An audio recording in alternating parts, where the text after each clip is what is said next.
الشيطان الرجيم بسم الله الرحمن الرحيم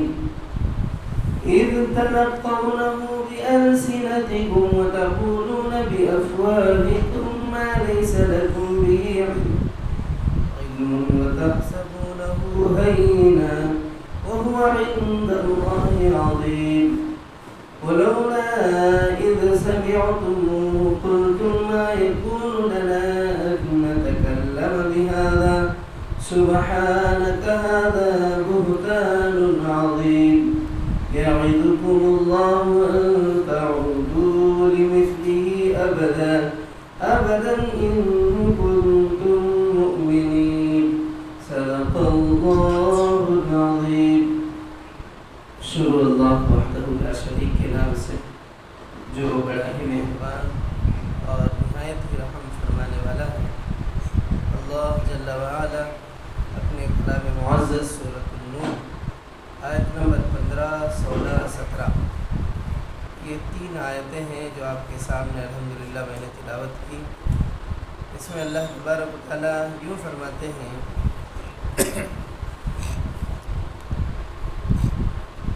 اس وقت تم ایسی سخت غلطی کر رہے تھے، اس وقت تم کتنی سخت غلطی کر رہے تھے جبکہ تمہاری ایک زبان سے دوسری زبان اس جھوٹ کو لیتے چلے جا رہی تھی اور تم اپنے منہ سے وہ کچھ کہے جا رہے تھے جس کے متعلق تمہیں کوئی علم نہ تھا. یعنی تم لوگ اس بات کو جب سنا تھا اور اس بات کو سنتے وقت میں آپ کو اس بات کا علم تھا کہ یہ بے تحقیق بات ہے، یہ بلا تحقیق کی جانے والی بات ہے، اور آپ کو اس بات کا بھی علم تھا کہ یہ بالکل سراسر اس میں کوئی دم نہیں ہے، کیونکہ جس بات میں تحقیق نہ ہو اس بات کی کوئی حقیقت نہیں ہوتی. تو اللہ فرماتے ہیں تم ایک زبان سے دوسری زبان کو تک اس جھوٹ کو لیتے چل رہے تھے. اس جھوٹ کو اس نے بولا، پھر آپ نے سنا، پھر آپ نے اس کو بولا، ایسے زبانیں یہ باتیں بدلتی چلی جا رہی تھی اور تم اپنے منہ سے وہ کچھ کہے جا رہے تھے جس کے متعلق تمہیں کوئی علم نہیں تھا. تم اسے ایک معمولی بات سمجھ رہے تھے حالانکہ اللہ کے نزدیک یہ بڑی بات تھی. تم یہ افواہوں کو کان کترنا، غیبت کرنا، کسی کی عزت اچھالنا ہے، کسی کی بات کو خاص طور پر جس واقعے کو لے کر کے اللہ یہاں بیان فرما رہے وہ واقعہ افک. تو اس لیے اللہ تبارک و تعالیٰ اس واقعے میں خصوصاً حضرت اماں عائشہ صدیقہ رضی اللہ تعالی عنہا پر جو معاملہ اس وقت میں پیش آیا تھا اسی بات کی طرف ان آیتوں میں بھی اشارہ فرما رہے ہیں. تم اس وقت میں ایک زبان سے دوسری زبان تک ان جھوٹی افواہوں کو پھیلاتے چلے جا رہے تھے اور تم اپنے منہ سے وہ کچھ کہے جا رہے تھے جس کے متعلق تمہیں کوئی علم نہیں تھا. تم اسے ایک معمولی بات سمجھ رہے تھے حالانکہ اللہ کے نزدیک یہ بہت بڑی بات تھی. یعنی اس طرح سے دوسروں پر الزام لگانے والی بات آپ کے کانوں تک آئی تو اسے ایسے ہی دوسروں تک پہنچانا یہ بہت غلط ہی نہیں بلکہ اللہ کے یہاں یہ بہت بری بات بھی ہے. تم کو چاہیے تو یہ تھا ایک ایمان والے ہونے کے ناطے اس بات کے تعلق سے آگے اللہ فرمائے ہیں اذ تلقوا، یعنی ولولا اذ سمعتموه قلتم ما يكون لنا ان نتكلم بهذا سبحانك هذا بهتان عظيم. تو کیا ہے، کیوں نہ اسے سنتے ہی تم نے کہہ دیا کہ ہمیں ایسی بات زبان سے نکالنا زیبا نہیں دیتا.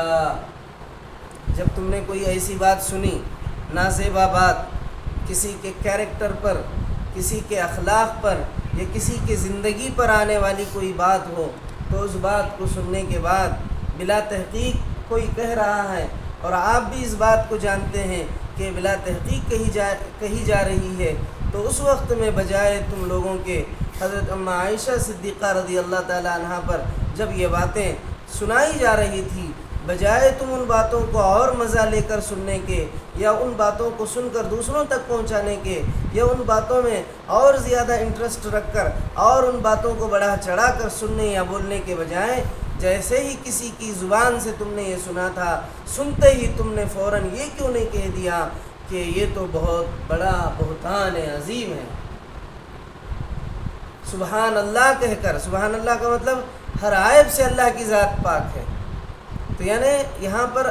سبحان اللہ کا لفظ اللہ نے جو بیان فرمایا، تم سنتے ہی ایسی نازیبا باتوں کو تم یہ کیوں نہ کہہ دیا کہ سبحان اللہ یہ تو ایک بہتان عظیم ہے، تم نے یہ کیوں نہیں کہا؟ تو سبحان اللہ کہے جانے کی وجہ بھی یہ ہے، اللہ کی ذات ہر عیب سے پاک ہے۔ اللہ کے وہ بندے جن کو اللہ نے چھانٹ لیا ہے، مخصوص فرما لیا ہے، تو وہ بندے بھی پاک۔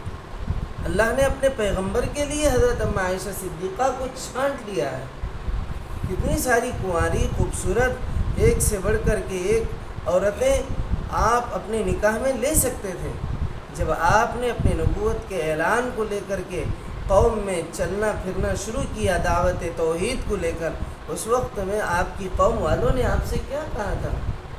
آپ چاہیں تو پورے علاقے کی خوبصورت سی خوبصورت عورتیں ہم آپ کے نکاح میں لا کر کے آپ سے نکاح کریں گے، یعنی آپ کو روکنے کے لیے توحید کی دعوت سے۔ آپ چاہتے تو آپ کے لیے بہت سے ایسے مواقع تھے،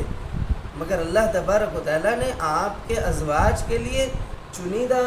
اور چھانٹے ہوئے ہی عورتوں کو اللہ نے آپ کے لیے پسند فرمایا، تو بجائے آپ لوگ ایسی بات سنتے ہی کہنا چاہیے تھا سبحان اللہ یہ تو ایک بہتان عظیم ہے۔ یہ کہنے کے بجائے تم مزے لے لے کر ان باتوں کو سن رہے ہو، اور آپ لوگوں کو ان باتوں میں مزہ مل رہا ہے۔ ہر ایک زندگی کا معاملہ، ایک نبی کی بیوی کا معاملہ، اور وہ بھی اللہ کے پیارے پیغمبر کی ایسی چہیتی بیوی جو صدیق اکبر کی بیٹی ہیں، جنہوں نے اپنا سب کچھ صدیق اکبر نے اسلام کے لیے، پیارے پیغمبر کے لیے لٹا دیا۔ آپ کے زبان مبارک سے کبھی کبھار یہ الفاظ نکلتے تھے کہ میں نے دنیا میں سب کا حق ادا کیا، ایک خدیجہ کا اور ایک صدیق اکبر کا، ان دونوں کا حق اللہ ہی ادا کرے گا۔ یہ معاملہ تھا ان کے والد محترم کا، اور اس وقت میں حضرت صدیق اکبر نے آپ کو ساتھ دیا تھا جس وقت میں سارا عرب آپ کے خلاف تھا۔ اس وقت میں صدیق اکبر نے آپ پر خرچ کیا تھا جس وقت آپ پر کئی مہینوں کے فاقے گزر رہے تھے، اور اس وقت صدیق اکبر رضی اللہ تعالیٰ عنہ کے پاس تجارت کا بہت سا مال تھا۔ تو ایسے پیارے صحابی کی بیٹی اور خود حضرت ام عائشہ صدیقہ بذات خود اتنے اخلاق کاملہ کی مالکہ ہیں کہ آپ میں خود اتنا کمال تھا، اللہ کا ڈر، اللہ کا خوف، اخلاق حسنہ کے آپ جو ہے اتنے پیکر تھے، تو پھر اتنے بڑے ہستیوں کے تعلق سے خاندانی اعتبار سے بھی ایک اونچے صحابی کی بیٹی، رشتے کے اعتبار سے بھی پیغمبر کی زوجہ، خود بذات خود حضرت ام عائشہ جو ہے بہت زیادہ اخلاق خیر کے، اخلاق کاملہ کی مالکہ، تو ایسی صحابیہ کے تعلق سے جب تم نے سنا، ہماری ماں کے بارے میں تم نے سنا، تمہاری ماں، ہماری ماں، امت کی ماں، سب کی ماں، قیامت تک کے آنے والے سارے مسلمانوں کی ماں، امہات المؤمنین، ماں کے بارے میں سننے کے بعد آپ کو ان باتوں کو پہلانا، اس میں مزے لینا، یہ کتنی بری بات ہے۔ بولنے کے لیے بھی جسم کانپ اٹھتا ہے۔ تمہیں بجائے ایسی باتیں پہلانے کے تم کو کہنا چاہیے تھا سبحان اللہ یہ تو ایک بہت بہتان عظیم ہے، بہت بڑا بہتان ہے، تم کو یہ کہنا تھا، تم نے یہ نہیں کہا۔ اور اللہ فرماتے ہیں اللہ تم کو نصیحت کرتا ہے، اللہ تم کو نصیحت کرتا ہے، آئندہ کبھی ایسی حرکت نہ کرنا اگر تم مؤمن ہو۔ اگر واقعی تم مؤمن ہو، مومن سے غلطی ہو جاتی ہے، مگر اسی غلطی کو بار بار مومن نہیں کرتا، توبہ کر لیتا ہے مومن، ایک بار ایک غلطی مومن سے ہو گئی، ہو جانے کے بعد اس سے توبہ استغفار کیا، دوبارہ اسی ایسی غلطیاں دو طرح کی ہوتی ہیں۔ ایک غلطی ایک گناہ ہو جو بذات خود تیرا تعلق اس گناہ کا اپنے خالق سے ہوتا ہے، وہ ایک گناہ ہے۔ مثلا تم نے فرض نماز چھوڑ دی، مثلا تم نے اللہ کے یعنی کہ بندے کے حقوق ہوتے ہیں، اللہ کے حقوق ہوتے ہیں جس کو حقوق اللہ کہتے ہیں، جن عبادتوں کو حقوق اللہ کی عبادت کا معاملہ، کہ تم نے اس عبادت یا بندگی کو نہیں کی تو اس سے جو ہے اللہ تبارک و تعالیٰ ناراض ہوں گے۔ ایسے تو ہر گناہ سے اللہ ناراض ہوتے ہیں، مگر اس عبادت کا تعلق اللہ کی ذات سے ہوتا ہے۔ کچھ گناہوں کا تعلق مخلوق سے ہوتا ہے، کچھ گناہ کا تعلق انسان کے جو ہے اس کے برادری سے ہوتا ہے، بیوی سے، بچوں سے، رشتے ناطے سے، محلے والوں سے، دوست احباب سے، اپنے اہل ایمان جماعت سے اس کا تعلق ہوتا ہے۔ اگر اس نے ایسی غلطی کی جس کا تعلق کسی بھی انسان سے وابستگی کا ہو، جس کے حقوق کی ادائیگی میں کوتاہی کا معاملہ یا اس کی عزت و آبرو کے اچھالنے کا معاملہ، تو ایسے گناہ کرنے میں 1000 بار انسان کو سوچنا چاہیے۔ ایسی غلطی کرتے سمے انسان کو 1 سے 100 مرتبہ سوچ کر کے اس غلطی کے کرنے کے بارے میں جو ہے انسان کو احتیاط کرنا چاہیے، کیونکہ اس گناہ کا تعلق اللہ کے بندے سے ہے، اور اللہ کے بندے کا معاملہ، اللہ تبارک و تعالیٰ کو آپ نے ناراض کیا،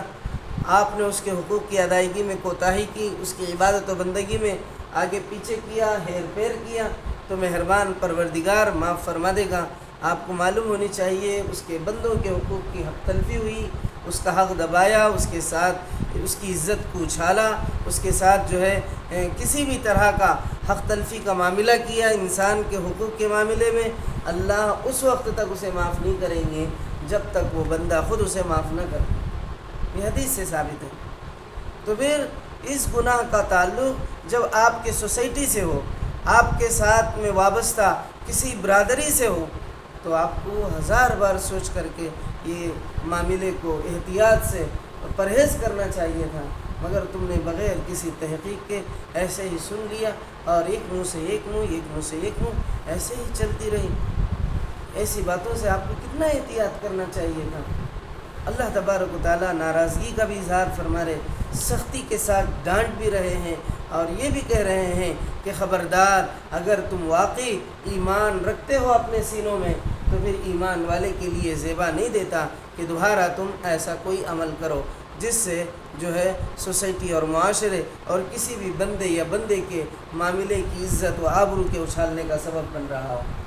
تو اللہ تبارک و تعالیٰ نے یہی فرمایا کہ بجائے تم لوگ ان باتوں کو سن کر یہ کہنے کہ سبحان اللہ یہ تو ایک بہتان عظیم ہے، مگر تم لوگوں نے ان کے باتوں میں آ گئے اور تم نے جو ہے اس طرح کی باتیں کی۔ تو اللہ تبارک و تعالیٰ آگے فرماتے ہیں، اللہ تم کو نصیحت کرتا ہے، اللہ تم کو نصیحت کرتا ہے۔ کس بات کی نصیحت کرتا ہے؟ ان تعودوا لمثلہ ابدا ان کنتم مؤمنین۔ اللہ تم کو نصیحت کرتا ہے آئندہ کبھی ایسی حرکت نہ کرنا۔ دیکھو اللہ تبارک و تعالیٰ اپنے بندوں کے تعلق سے پھر باوجود ان سے یہ غلطی ہوئی، ایسا نہیں کہا اللہ نے کہ جاؤ تمہیں کبھی معاف نہیں کیا جائے گا، تم سے بڑی غلطی ہو گئی ہے، دوبارہ جو ہے ہم تمہیں کبھی اپنے قریب بھی یا تمہاری دعائیں، تمہارا ذکر، تمہاری عبادات، تمہاری بندگیاں ہم پورے کے پورے رد کر دیتے ہیں۔ ایسا کہنے کے بجائے اللہ نے بار بار یہ احساس دلایا کہ تم اگر اسی گناہ سے اگر وابستہ ہو گئے ہوتے، اس گناہ سے تم نے توبہ نہ کی ہوتی تو پھر تم دنیا اور آخرت میں بڑے عذاب میں گرفتار ہوتے۔ اللہ کا رحم ہوا، اللہ کا فضل ہوا کہ اللہ نے پھر تمہیں توبہ کی توفیق بخشی۔ پچھلی آیتوں میں بھی اللہ نے ایسے ہی یاد دلایا۔ پھر نیچے کی آیتوں میں بھی پھر اللہ فرماتے ہیں کہ تمہارا رب تمہیں نصیحت کرتا ہے کہ تم دوبارہ ایسے گناہ اعادہ نہ کرو، یعنی دوبارہ ریپیٹ ایسے گناہ نہ کرو۔ ان تعودوا لمثلہ ابدا ان کنتم مؤمنین، اگر تم واقعی مؤمن ہو، تمہارے سینوں میں ایمان ہے، تو پھر دوبارہ کبھی ایسی غلطی یا ایسی خطا ایسا گناہ نہ کرو۔ یہ اللہ کے احکامات تھے جو آپ نے سماعت فرمائی۔ انشاءاللہ آئندہ کل بھی اگلے آیتوں کا ترجمہ و تفسیر آپ کی خدمت میں عرض کی جائے گی۔ اللہ تبارک و تعالیٰ سے دعا ہے پروردگار اپنے کرم سے، اپنے فضل سے مولا الکریم ہمارے گناہوں کو، خطاؤں کو، لغزشوں کو مولا درگزر فرما، عفو عافیت اور سلامتی کا معاملہ فرما۔ پروردگار گنہگار، سیاکار، قطع کار، اقراری مجرم بندے ناکارہ ہیں، مولا معاف فرما، درگزر فرما۔ اے اللہ اپنے کرم سے، اپنے فضل سے جو مسلمان بے روزگار ہیں مولا انہیں حلال وسعت برکت والی روزیاں عطا فرما۔ جو مسلمان نوجوان بچے بچیاں نوکریوں کے متلاشی ہیں مولا انہیں بہترین نوکریاں عطا فرما۔ اے اللہ خاص طور پر جو ڈی ایس سی کا معاملہ چل رہا ہے اس میں مسلمان بچوں اور بچیوں کو کامیابی عطا فرما۔ مسلمانوں کو مولا اچھے سے اچھے عہدے، اچھے سے اچھی نوکریاں عطا فرما۔ اے پروردگار جو مسلمان بیمار ہیں انہیں شفائے کاملہ عاجلہ مستمرہ دائمہ عطا فرما۔ خصوصاً بھائی عمر بیگ جو اپنے بیماری سے پریشان ہیں، اے اللہ شفا آپ کے ہاتھ میں ہے۔ اے اللہ انہوں نے ہمارے اس مدرسے کے لیے، اس لائبریری کے لیے الحمدللہ کافی تعاون کیا ہے۔ اے اللہ اپنے کرم سے، اپنے فضل سے مولا ان کو شفائے کاملہ عاجلہ مستمرہ دائمہ عطا فرما۔ انہیں شفا